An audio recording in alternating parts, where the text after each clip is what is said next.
Coming up. Is it safe to exchange Valentines this year due to COVID-19?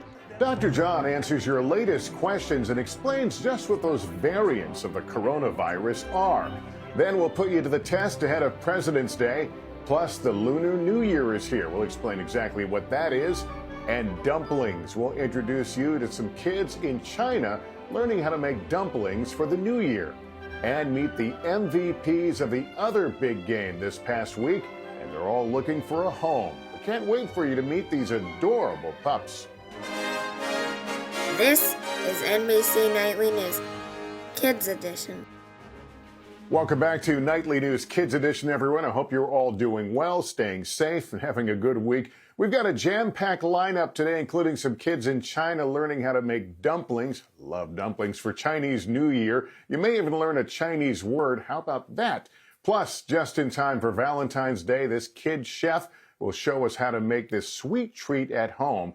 If it involves chocolate, it's for me. I know there's a theme here, the dumplings and the chocolate. But first, our top story continues to be the coronavirus. There's been a lot in the news lately about those new variants of the virus. We've received some great questions from you guys asking what they are and how they could affect the vaccine. Our Dr. John Torres explains.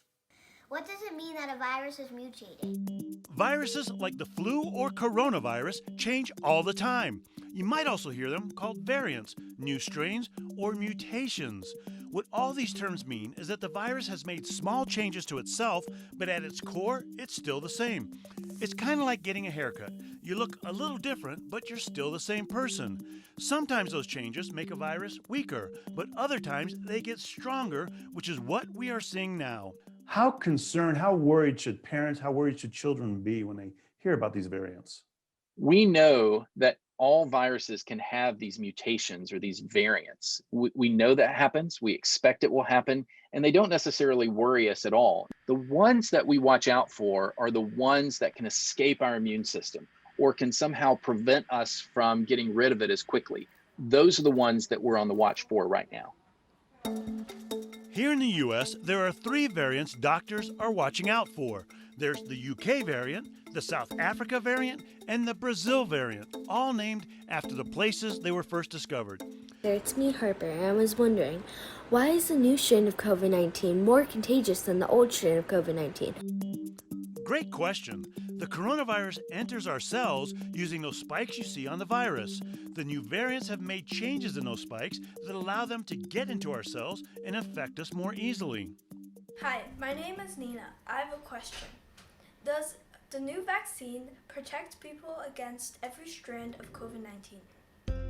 The vaccines seem to work against the different variants, but not quite as well. For example, one vaccine being studied showed it was 95% effective at stopping the original coronavirus here in the US, but it dropped to 86% against the UK variant and went down to about 50% versus the South Africa variant. This means we may need a vaccine booster shot in the future. But it's still important to get the vaccine now, because if enough people get it, the virus will stop spreading and it will not be able to change and produce more variants. Our question is, we know there are new types of coronavirus going around. Do we have to do anything different to stay safe from these new varieties?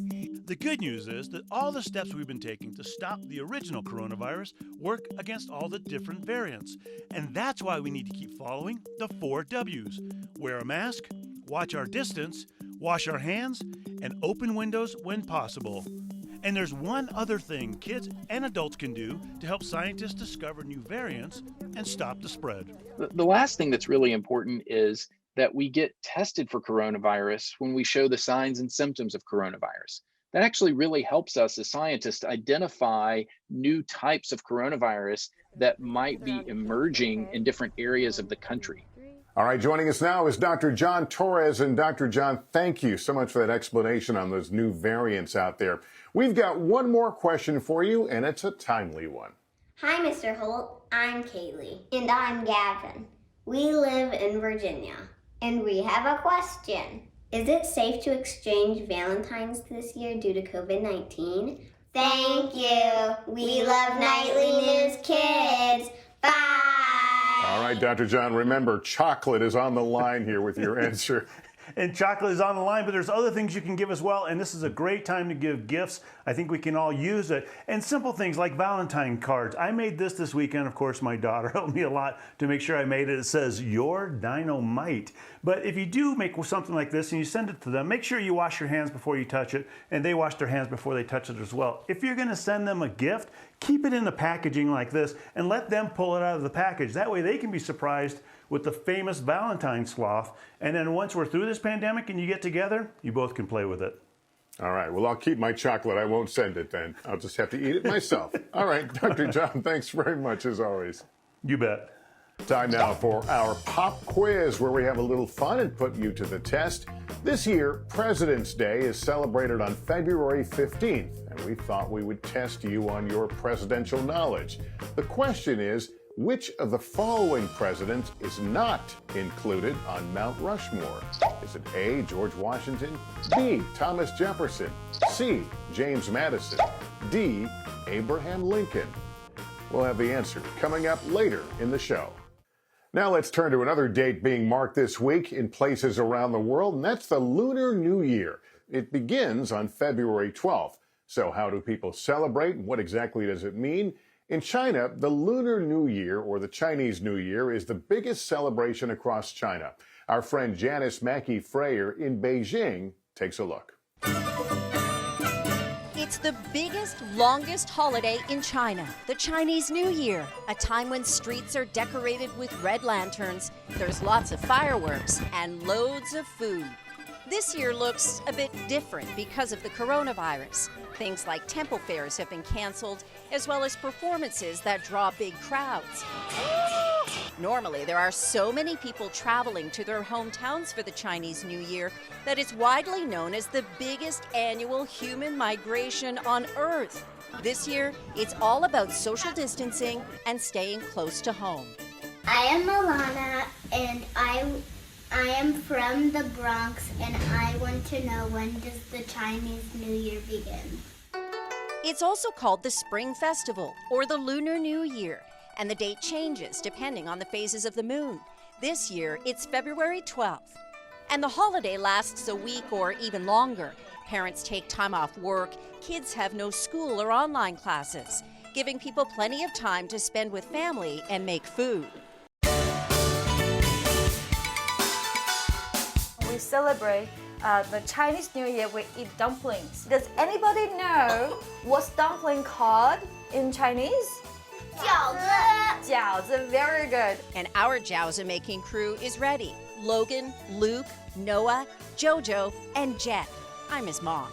Cover the dough with the dry flour. The first step, rolling out the bits of dough. 1, 2, turn. Nice. Wow, that's good. Then a spoon of whatever stuff you want inside. Right in the middle? Right in the middle, yes. And pinch it towards you. And one fold, one pinch, one fold and pinch to the top.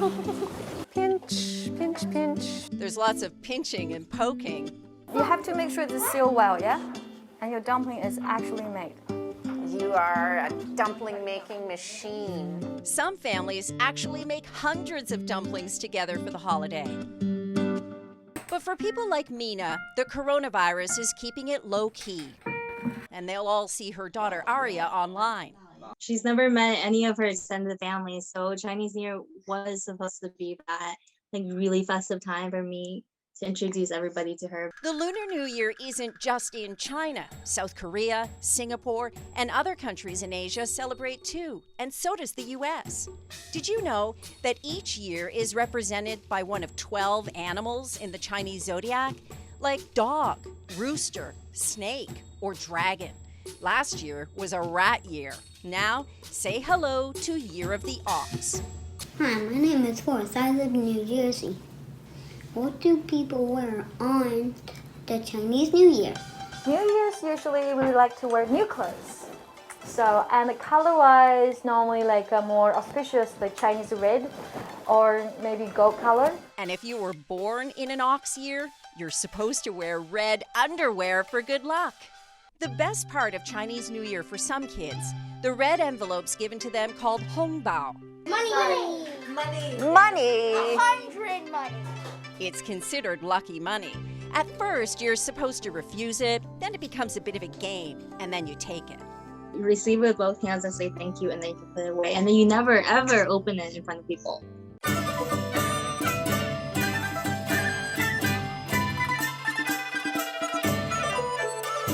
If you want to wish somebody a Happy New Year, try saying 恭喜发财. It means wishing you happiness and prosperity, a celebration of family, feasting, and fun to last the year. All right, thanks, Janice. Now let's get to the answer to our pop quiz, shall we? The question was, which of the following presidents is not included on Mount Rushmore? A, George Washington, B, Thomas Jefferson, C, James Madison, D, Abraham Lincoln? The answer is C, James Madison.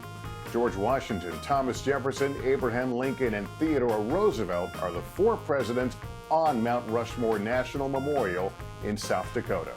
All right, let's turn now to Valentine's Day. And since this day usually involves chocolate and some sweet treats, we thought we'd bring in one of our kid experts who can show you guys how to make something easy at home with your parents okay, of course. Joining us now is Zoe Bates, kid recipe tester from America's Test Kitchen Kids.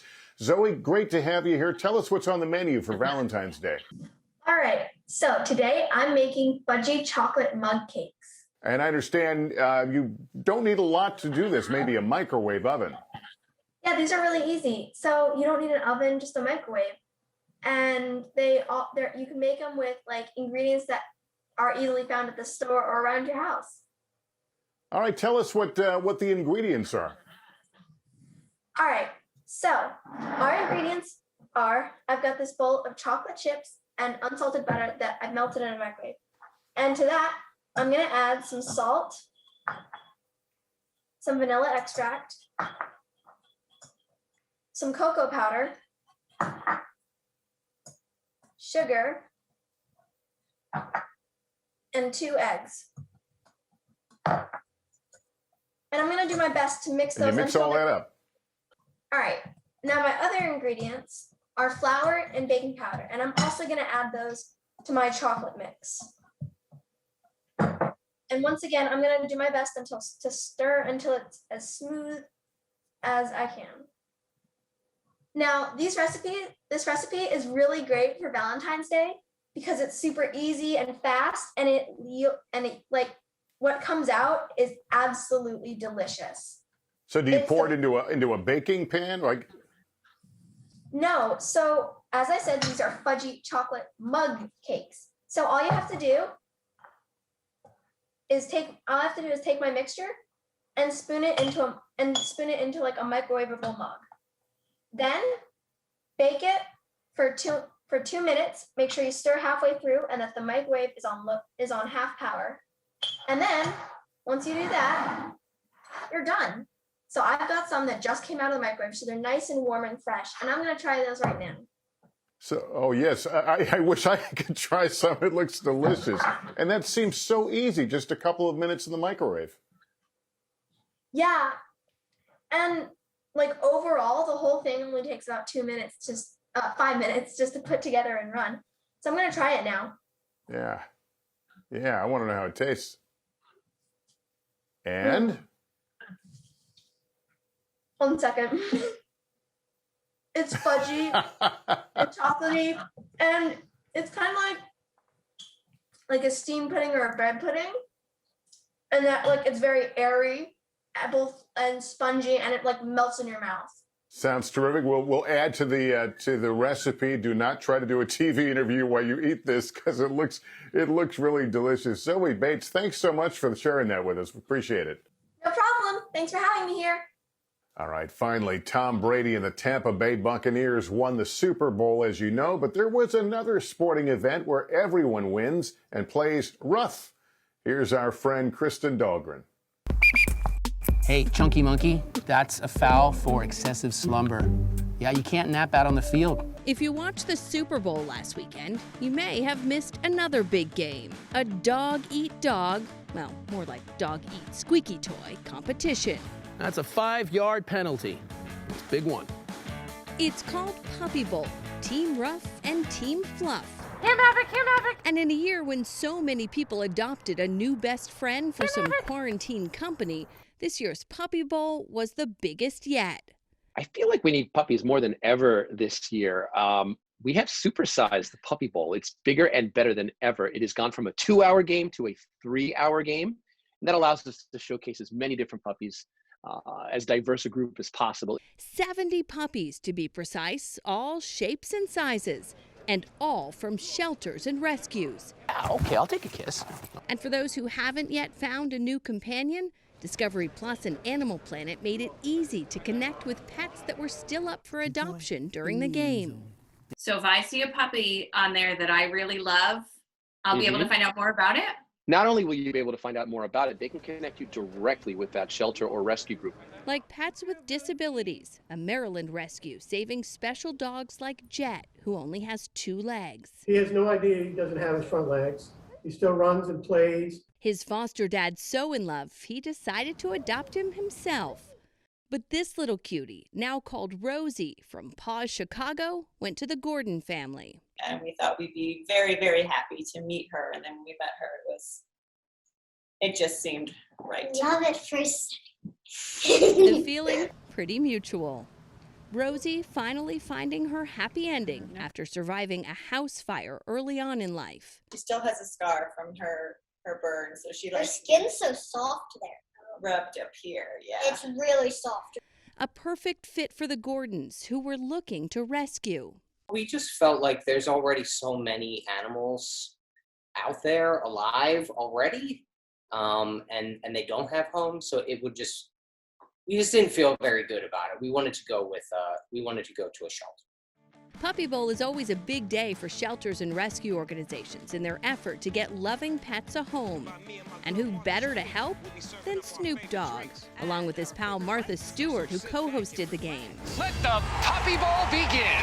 In the end, Team Ruff and Paulie pulled out a double touchdown in the last few seconds. Touchdown!